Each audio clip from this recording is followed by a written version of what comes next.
Et avec ce bon repas, que diriez-vous d'un verre de vin? On vous emmène dans une région où on les aime avec du caractère. C'est à Arbois, dans le Jura, que l'on trouve d'ailleurs le plus petit vignoble de France. Et c'est aussi là-bas que Louis Pasteur, lui-même propriétaire de vigne, a mis au point un procédé qui a changé notre quotidien.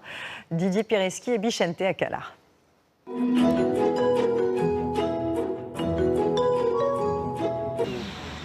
Mais revenons en ville pour découvrir le personnage le plus illustre d'Arbois.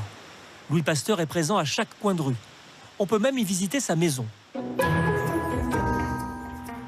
Notre deuxième incontournable nous conduit derrière cette façade en lierre où le célèbre chercheur a passé son enfance.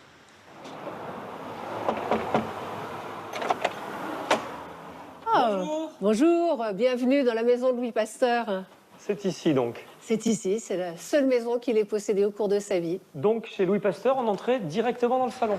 C'est pas tout à fait un salon, c'est un vestibule réception. Pasteur l'avait prévu pour recevoir les visiteurs occasionnels. Très souvent, il leur proposait un petit verre de vin qui provenait de sa propre vigne. Pasteur a grandi ici avant de partir étudier à l'âge de 17 ans. Plus tard, il en a fait sa résidence de vacances.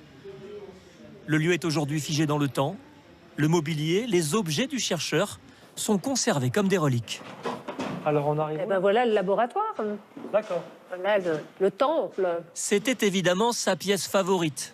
Son écriture orne encore les flacons sur les étagères. Si Pasteur est célèbre pour son vaccin contre la rage, une autre découverte a eu bien plus d'influence sur nos vies, et c'est ici qu'il l'a faite. C'est bien à Arbois qu'il a mis au point la pasteurisation des vins en 1865, alors qu'il avait une quarantaine d'années. La pasteurisation, qui permet la conservation, fut ensuite étendue à tout un tas d'aliments. Le lait, le fromage, les œufs, le miel, et profite aujourd'hui à des milliards d'êtres humains. Chaque année, cette maison-musée accueille et instruit 25 000 visiteurs.